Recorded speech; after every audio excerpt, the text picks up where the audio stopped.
Caribbean ছোট একটা দ্বীপ, নাম লিটল সেন্ট জেমস, যাকে সবাই জানে এপস্টিন আইল্যান্ড নামে। ৭২ একরের এই দ্বীপে বিলাসিতার যেন শেষ নেই।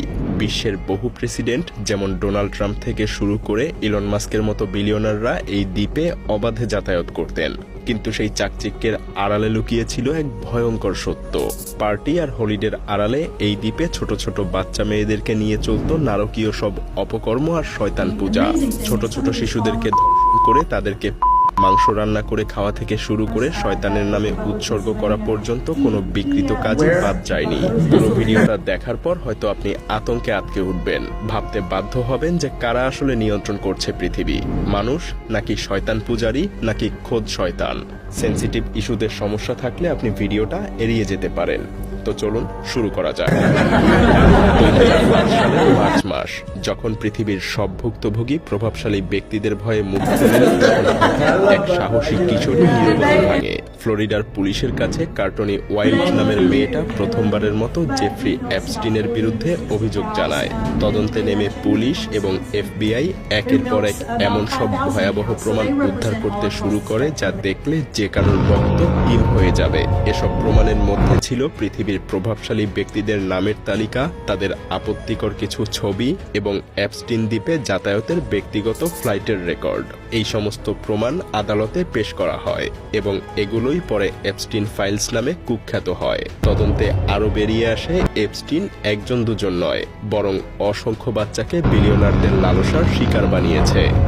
এখন হয়তো আপনার মনে প্রশ্ন আসছে যে কে এই জেফ্রি এপস্টিন, কোথা থেকে এলো তার এত বিপুল পরিমাণ অর্থ, কিভাবে তিনি ব্রিটেনের রাজপুত্র থেকে শুরু করে ইলন মাস্কের মতো বিলিয়নারদের সঙ্গেও গড়ে তুললেন বন্ধুত্বের জাল। আর সবচেয়ে বড় প্রশ্ন, নিউ ইয়র্কের মতো সবচেয়ে সুরক্ষিত কারাগারে এপস্টিনের মৃত্যুর রাতেই সব সিসি ক্যামেরা হঠাৎ করে অকেজো হয়ে পড়া কি নিছকই কাকতালীয়, নাকি এর পেছনে লুকিয়েছিল কোনো অদৃশ্য হাত?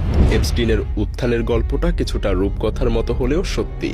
এক সময়ের সাধারণ গণিতের শিক্ষক, হ্যাঁ শিক্ষক, তিনি অল্প সময়েই রূপ নিলেন এক রহস্যময় ধনকুবেরে।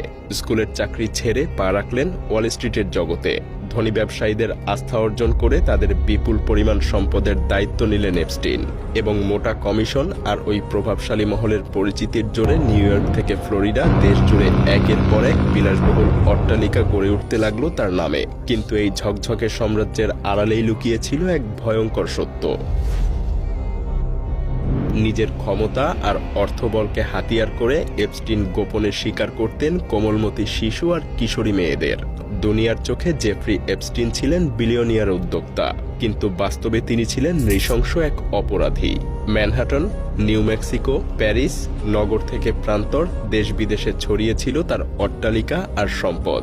কিন্তু এপস্টিনের আসল রাজত্ব ছিল ক্যারিবিয়ান সাগরের সেই ৭২ একরের দ্বীপ লিটল সেন্ট জেমস, যা এপস্টিনের ব্যক্তিগত পাপের দ্বীপ। এই দ্বীপে যেতে এপস্টিন ব্যবহার করতেন নিজের ব্যক্তিগত প্রাইভেট জেট বিমান, যাকে মিডিয়া ডাকনাম দিয়েছিল ললিতা এক্সপ্রেস নামে। Sleazy Wall Street tycoon Jeffrey Epstein used the Lolita Express to ferry a bevy of beautiful young women. Among the passengers, former President Bill Clinton and Britain's Prince Andrew.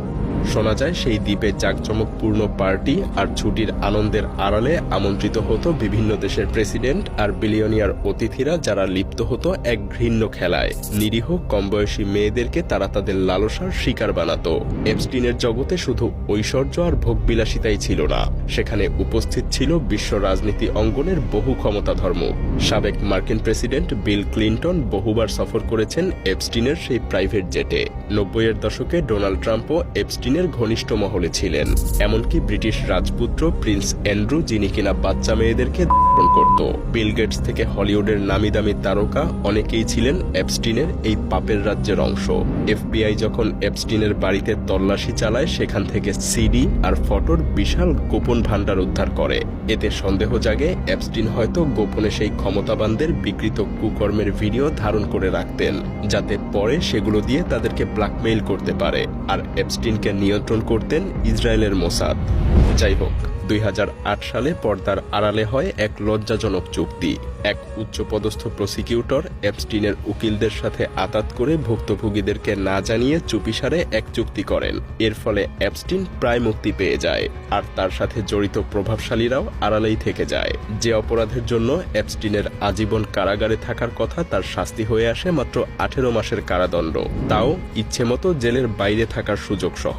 এবং মাত্র 13 মাসের মাথায় Epstein পুরোপুরি কারামুক্ত হয়ে যায়। কিন্তু এই ছাড় পেয়ে এপস্টিন এতটাই দম্ভে অন্ধ হয়ে গিয়েছিল যে সে প্রকাশ্যেই নিজের ক্ষমতার বড়াই করতে শুরু করে, আর এতেই সেই গোপন চুক্তির কথা মিডিয়ার কানে উঠে আসে। বিশ্বজুড়ে ফাঁস হয়ে যায় এই কেলেঙ্কারির খবর। Jeffrey Epstein brought underage girls here to his sprawling Caribbean estate using private planes, helicopters, and boats. Some as recently as 2018, according to the Attorney General in the Virgin Islands.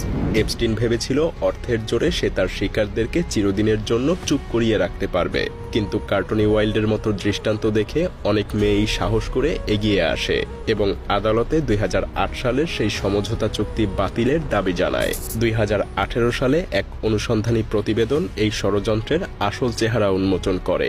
এর জোরে 2019 সালের জুলাইয়ে এফবিআই আবার এপস্টিনকে গ্রেপ্তার করে, তবে এবার তার কোনো জামিন মঞ্জুর হয়নি। তাতে বিশ্বজুড়ে ক্ষমতাবান মহলে কম্পন শুরু হয়। এপস্টিন যদি আদালতে একবার মুখ খোলে, কে জানে কার কত কুকর্ম প্রকাশ হয়ে পড়বে। কিন্তু বিচার শুরু হওয়ার আগেই 2019 সালের 10ই আগস্ট এপস্টিনকে নিউ ইয়র্কের কারাগারের একটা সেলে মৃত অবস্থায় পাওয়া যায়। Jeffrey Epstein.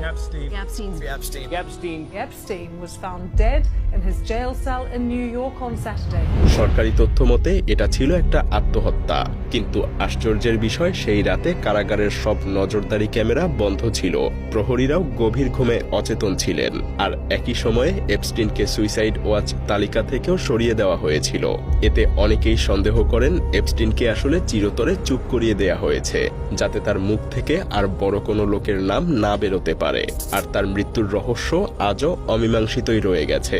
জেফ্রি এপস্টিন আজ হয়তো নেই, কিন্তু তার কুকীর্তির ছায়া আজও বিশ্বের তাবৎ ক্ষমতাধরদের মাথার উপর ঝুলছে। অগণিত বিলিয়নিয়ার আর সাবেক এবং বর্তমান প্রেসিডেন্ট এপস্টিনের পাপের রাজ্যে তাদের নৃশংস কুকর্মের জন্য পৃথিবী জুড়ে ঘৃণিত হয়ে উঠেছে। ভাবা যায় পৃথিবীর সবথেকে সভ্য আর ক্ষমতাধর রাষ্ট্রের প্রেসিডেন্টরা এক একজন শিশু ধর্ষণকারী, আর আজ নিজেদের নির্দোষ প্রমাণ করতে গিয়ে তারা হিমশিম খাচ্ছেন। এফবিআই যখন এপস্টিনের দ্বীপে তল্লাশি চালায়, তখন বেশ কিছু অদ্ভুত জিনিসের সন্ধান মেলে, যা এই রহস্যকে আরো গাঢ় করে তুলেছিল। This now abandoned island is the keeper of terrible secrets. There's something happening here. A place haunted by what went on here. At the hands of the now dead Jeffrey Epstein, a man who knew no limits. তারা খুঁজে পায় দ্বীপের উপর একটা নীল সাদা ডোরাকাটা গম্বুজওয়ালা মন্দিরের মতো কাঠামো। অনেকেই মনে করেন এখানে চলতো শয়তান পূজা আর শিশু উৎসর্গ। এমনকি এই দ্বীপের তলায় গোপন সুড়ঙ্গ আর বাংকারের হদিসও মিলেছে, যদিও সেগুলোর উদ্দেশ্য এখনো অজানা। চারপাশে ছড়িয়ে ছিল বিচিত্র ডিজাইনের সব মূর্তি। দ্বীপের সব জায়গাতেই বসানো ছিল নজরদারি ক্যামেরা। আর এই ক্যামেরাগুলো কি আসলেই শুধু নিরাপত্তার জন্য, নাকি গোপনে সবকিছু রেকর্ড করে পরে আবার ব্ল্যাকমেইলের অস্ত্র হিসেবে ব্যবহার করা হতো? এর উত্তর এখনো মেলেনি, কিন্তু তার ফাইলের প্রতিটা নতুন পাতা খুলতেই ক্ষমতাবান মহলে এক ভূমিকম্প শুরু হচ্ছে। প্রিন্স অ্যান্ড্রুর গোপন ছদ্মনাম থেকে শুরু করে ডোনাল্ড ট্রাম্পের শিশু ধর্ষণের ইঙ্গিত প্রকাশিত প্রতিটা নতুন তথ্যে 30 লক্ষ পেজের মধ্যে থেকে অল্প কিছু পেজ, যার সিংহভাগ এখনো বাকি। ভাবতে পারছেন বাকি লক্ষ লক্ষ পেজে কি লুকিয়ে আছে? এপস্টিনের মতো এমন আরো হাজারো ফাইলের কথা আজ আর নাই বললাম। ভাবতেই গা শিউরে ওঠে যে পৃথিবী আসলে কারা নিয়ন্ত্রণ করছে, মানুষ নাকি শয়তান পূজারী, নাকি খোদ শয়তান নিজেই? আর আপনি যদি এপস্টিন ফাইলস নিয়ে আরো গভীরভাবে জানতে চান, তাহলে কমেন্টে জানাতে পারেন। আপনাদের অনুরোধ পেলে আমরা খুব দ্রুতই এপস্টিন ফাইলসের বাকি অংশ নিয়ে আসার চেষ্টা করব। ধন্যবাদ। সবাই কমেন্টের মারফতে জানান, বাকি তথ্য দেওয়া হবে।